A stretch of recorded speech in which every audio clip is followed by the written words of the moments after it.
Bine v-am găsit, bine v-am regăsit, dragilor din Zodia Capricorn, oriunde v-ați afla. Azi voi face o lectură temporală, fără limită de timp, așa cum am obișnuit.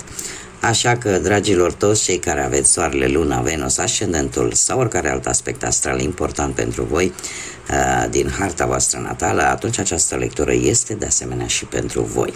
Desigur, dragilor, nu uitați un lucru important, voi vă decideți viitorul prin hotărârile, prin alegerile pe care voi le faceți. Este o lectură generală, așa că vă rog din suflet să luați decât acele mesaje care rezonează cu voi, iar restul lăsați-le să zboare în univers, pentru că sigur sunt pentru alte energii care într-o mai mică sau mai mare măsură au o legătură cu Zodia Capricorn.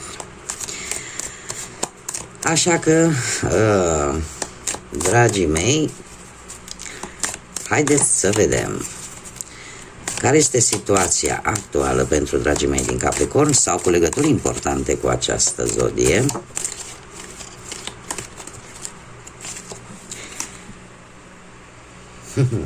Plăceri nevinovate. Haideți să mai scoatem o carte. Plăceri nevinovate. Da, și aici avem și o altă carte care ne spune: câteodată nu sunt un înger. Acum, paradoxal, în tarot, dragilor, voi, ca și arcan major, aveți arcanul major, diavolul, nu are nicio legătură cu personajul în sine, doar că în acest moment sunteți un pic mai egoiști. Eu zic că este un egoism sănătos. Știu că mulți dintre voi o să îmi spună: cum, dom'le, egoismul să fie sănătos? Da. Sunt momente în viață în care orice lucru, indiferent că aparent este negativ, dar atât timp cât este cu măsură și nu se duce în extrem, chiar și egoismul sănătos, din punctul meu de vedere cel puțin, este acel egoism în care vine un moment în care te gândești doar la tine. Pentru că există momente în viață în care chiar trebuie să ne gândim la noi, să ne gândim și la noi. Și se pare că voi sunteți într-unul din aceste momente, cei care vă regăsiți, desigur, cu acest mesaj, cu această informație. Simțiți nevoia să vă satisfaceți o anumită plăcere nevinovată. O plăcere care, poate pentru mulți, ar părea foarte, cum să zic eu, cu o textură un pic negativă. Dar nu și pentru voi. E ceva ce voi vă doriți, e ceva ce în acest moment nu prea vă interesează dacă lumea vă va judeca sau nu. Este ceva ce voi vreți să aveți, vreți să obțineți, vreți să... Aici avem, de exemplu, o imagine cu un tort plin, da, din care efectiv și foarte multe prăjiturele, deci vreți să gustați din viață. Da, o putem metaforic transpune acest tort în viața voastră și vreți să disfrutați de viață, indiferent că de ce spun ceilalți. Este ceva ce voi simțiți nevoia să faceți. Haideți să vedem ce ne spune și tarotul. Ce vine pentru dragii mei din Capricorn în următoarea perioadă de când voi urmăriți această lectură. Toți cei care sunteți în Zodia Capricorn sau aveți legături importante cu această zodie. Și haideți să vedem ce vine pe parte profesională. Pe parte profesională, uite că apare o tentație. Aici este arcanul vostru major, că tot am vorbit de el în aceste cărți atât de frumoase de tarot, se numește tarotul oceanului sau oceanic. Avem vârtejul, da? Dragilor, voi cu ceva timp în urmă pe plan profesional aș spune că ați fost destul de isteți pentru a obține ceva pozitiv în cariera voastră profesională, la locul de muncă sau într-o situație legată de muncă. Cumva poate că unii dintre voi ați fost tentați. Și aici cred că apare un pic acea plăcere nevinovată. Poate ați fost tentați să amestecați un pic munca cu plăcerea, utilul cu plăcutul, da? Mare atenție că pentru cei care au încercat acest lucru, În prezent se pare că pe plan profesional totul vă merge de minune, vă merge într-o manieră foarte pozitivă. Aveți soarele care ne vorbește de soluții pe care voi le veți găsi la nivel profesional. Sunt mari șanse să găsiți, poate chiar ați găsit deja un job pe care l-ați căutat. În general, soarele este o carte foarte pozitivă, care aduce schimbări pozitive în viața voastră într-un mod foarte benefic pentru voi. Perioada imediat următoare vine cu un 7 de monede, un 7 de monede care ne vorbește de efortul pe care voi îl veți depune și în următoarea perioadă cu răbdarea necesară, care pe mulți dintre voi sunt sigură că vă caracterizează. De ce? Pentru că voi vedeți ce are potențial și ce nu. Așa că următoarea perioadă pentru voi, dragilor, este o perioadă destul de bună. Veți avea parte de anumite recompense la nivel de muncă, dacă nu în perioada imediat următoare, totuși într-un viitor foarte apropiat. Sunt, cum am mai spus, șanse destul de mari, după lungi căutări, să găsiți un job. Cert este că nu o să vă pierdeți timpul în lucruri unde voi nu vedeți potențial. Mergem mai departe și haideți să vedem pe plan financiar, că știu că pe mulți vă interesează acest aspect. Dragilor, pe plan financiar, nu știu dacă zodia Săgetător vă spune ceva, și aici am avut zodia Leu pe planul muncii, dar ați traversat o perioadă, aș zice, destul de bună, finanțele au fost destul de echilibrate, voi ați știut exact cum să țineți în echilibru partea asta materială a banilor, iar în prezent aveți un 9 de cupe. Există ceva pe care voi vreți să-l cumpărați, să obțineți cu ajutorul banilor.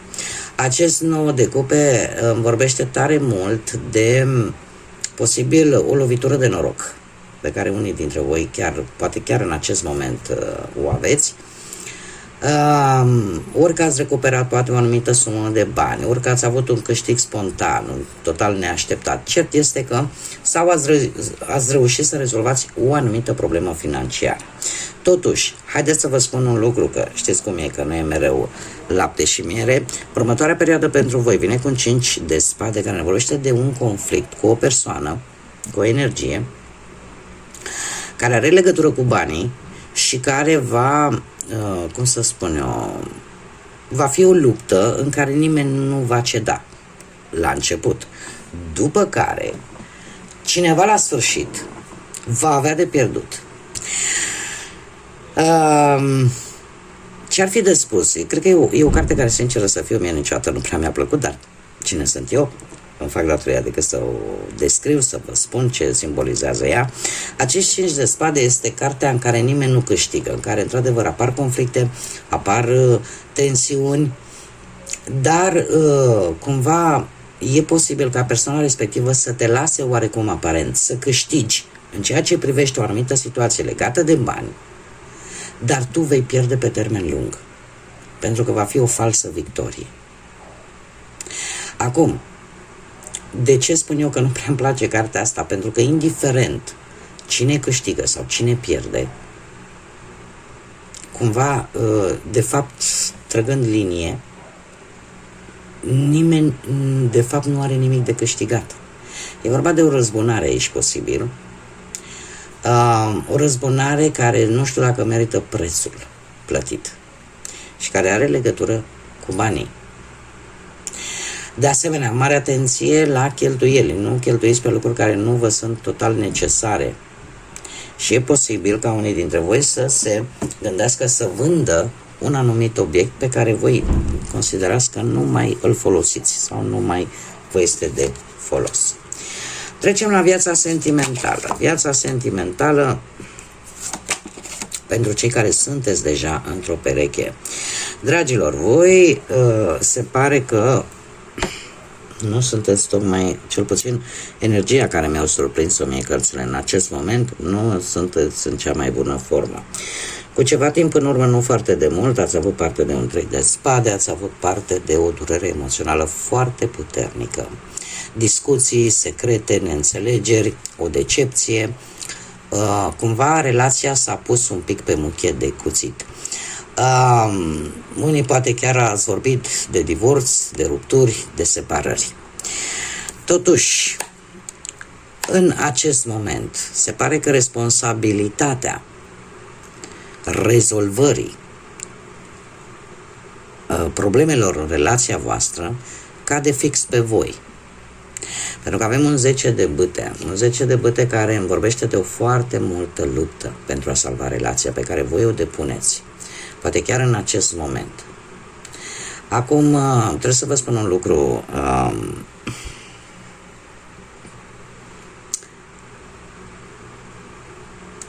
Cumva, chiar dacă responsabilitatea asta voi considerați că stă în mâna voastră și vă asumați prea multe lucruri sau destul de multe lucruri în a salva relația voastră, o veți face și în perioada imediat următoare. Doar că aici trebuie lucrat în doi, când e vorba de o relație, când e vorba de un cuplu. Adică efortul trebuie să vină și din partea cealaltă. Nu știu care este situația aici, de ce s-a întâmplat cu ceva timp în urmă. Cert este că și în perioada imediat următoare e posibil să aveți parte de ori de o călătorie, ori de o comunicare foarte rapidă, ori de vești foarte rapide care vor veni către voi. Și va depinde foarte mult de tine și de cum veți acționa voi. Dacă se va rezolva relația, dacă se va rezolva situația în relația voastră, cert este că se pare că nu va trebui să aștepți, va trebui să te pui în mișcare și pentru unii, nu pentru toți, pentru unii dintre voi îți vei da seama dacă relația ta, într-adevăr, are șanse de viitor sau nu. Dar lucrurile se vor desfășura într-o manieră foarte, foarte rapidă în care și tu va trebui să acționezi foarte rapid. Și cum am mai spus, posibil să implice chiar și o călătorie și nu foarte aproape. O călătorie la distanță sau, cum am mai spus, vești, comunicări foarte rapide. Mergem mai departe pentru cei care sunteți singuri în urma văduviei, poate a divorțului, a separării. Viața sentimentală pentru voi, dragilor, avem aici zodii de pământ, Taur, Fecioară, Capricorn, avem zodia Pești, de asemenea. Și haideți să vedem, cu ceva timp în urmă, nu știu, ați încercat cu tot din adinsul să atrageți cuiva atenția, uitând un lucru important, și anume faptul că voi aveți calitățile voastre și că de multe ori nu trebuie să purtați o mască pentru a atrage atenția cuiva. E posibil ca această persoană care vă interesează pe voi să aibă legătură cu zodiile astea de pământ și să fie cineva care cumva are o trăsătură destul de independentă în ceea ce privește banii. Planul material este foarte important pentru această persoană. Acum, puteți fi voi, da, că sunteți o zodie de pământ și voi să fiți reprezentați de această regină de monede și voi, pentru voi planul material să fie atât de important încât în prezent, nu știu, apare un interes, cred că mutuo, pentru că mie mi-apare că în prezent voi sunteți la începutul unei relații de iubire cu cineva și tare mi-e frică mie. V-am mai spus, am alte zodii de pământ, Taur, Fecioară sau Capricorn, la fel ca și voi, și am o zodie de apă, Pești, în mod special. Ceea ce mie mi-arată cărțile aici este nu vă îmbătați cu apă rece. Pentru că se pare că următoarea perioadă pentru voi va fi o perioadă de ușoară ceață, în care nu veți vedea lucrurile foarte clar, în care tot ceea ce poate la început, acum, pare foarte bun, foarte sentimente puternice, noi începuturi, conexiune foarte profundă, Poate să fie. Pentru că și luna poate să vorbească de foarte mult romantism. Dar în același timp ne poate vorbi de iluzii. Iluzia pe care voi, sau așteptări pe care voi să le aveți de la persoana respectivă și cumva totuși acele așteptări să nu se îndeplinească. E posibil să traversați o perioadă de indecizie și care să vă facă să vă gândiți tare mult, să încercați cel puțin să vedeți ce căutați voi de fapt sau ce așteptări aveți voi de fapt de la acest nou început. Nu este ceva foarte dramatic, nu este ceva foarte negativ, dar va fi o perioadă în care totuși ar trebui să vă ascultați mai mult intuiția și să nu vă creați așteptări, pentru că odată ce ți-ai creat așteptări care nu se împlinesc, atunci dezamăgirea e cu atât mai mare. Dar de asemenea putem vorbi și de romantism în următoarea perioadă. Haideți să vedem ce ne spune acest oracol al fazelor lunare pentru voi, dragilor, din Capricorn, pentru următoarea perioadă. Și avem ultimul pătrar de lună în Fecioară. Atenție la detalii. Foarte multe zodii, cel puțin în perioada asta în care eu am făcut lecturile, mi-a apărut această atenție la detalii. Dragilor, acest ultim pătrar de lună în Fecioară este ultima fază lunară până când trecem la luna plină.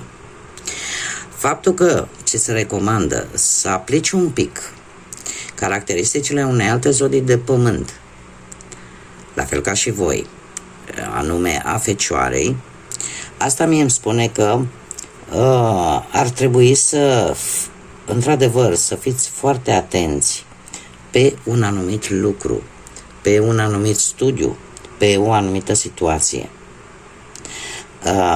Această atenție la lucrurile mici vă poate ajuta să eliminați ceea ce nu este necesar în viața voastră și cumva vă va ajuta să rezolvați o anumită situație sau poate să vedeți lucrurile un pic mai clar, un pic mai bine. Asta se poate aplica pe orice domeniu al vieții, fie el viață profesională, fie viață sentimentală sau chiar și viața asta materială, da? A banilor.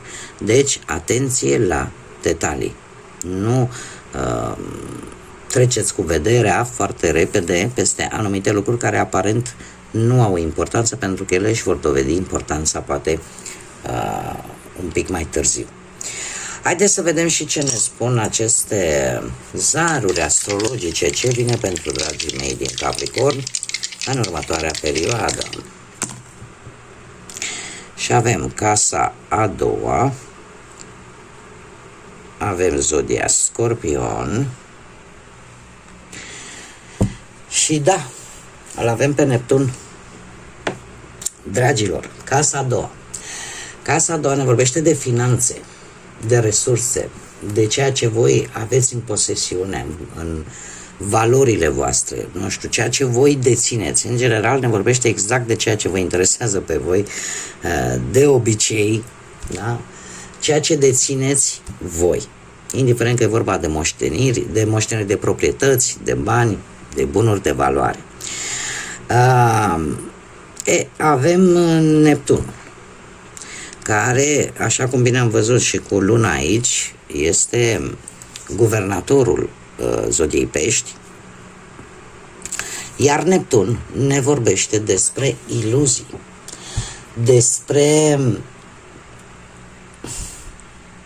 e adevărat, și despre o intuiție foarte bună. Deci, în perioada imediat următoare, ce îmi spun mie aceste zaruri astrologice? Încercați să nu luați decizii foarte importante în ceea ce privește banii, proprietățile voastre, valorile voastre, ceea ce voi dețineți. De ce? Pentru că Neptun vine cu cum să spun eu, cu așteptări care nu sunt foarte greu de îndeplinit. Vine cu,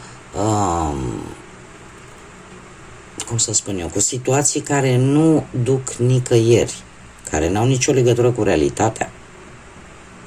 E adevărat, folosiți-vă intuiția, se pare că intuiția va fi destul de bună în această următoare perioadă pentru voi, dar mare atenție cu casa asta a doua, cum am mai spus, cu finanțele, cu proprietățile și cu bunurile voastre de valoare. Faptul că avem și zodia Scorpion, trebuie să vă spun că zodia Scorpion e renumită prin faptul că este foarte rezervată și prin faptul că nu divulgă foarte ușor ce are în căpușor acolo.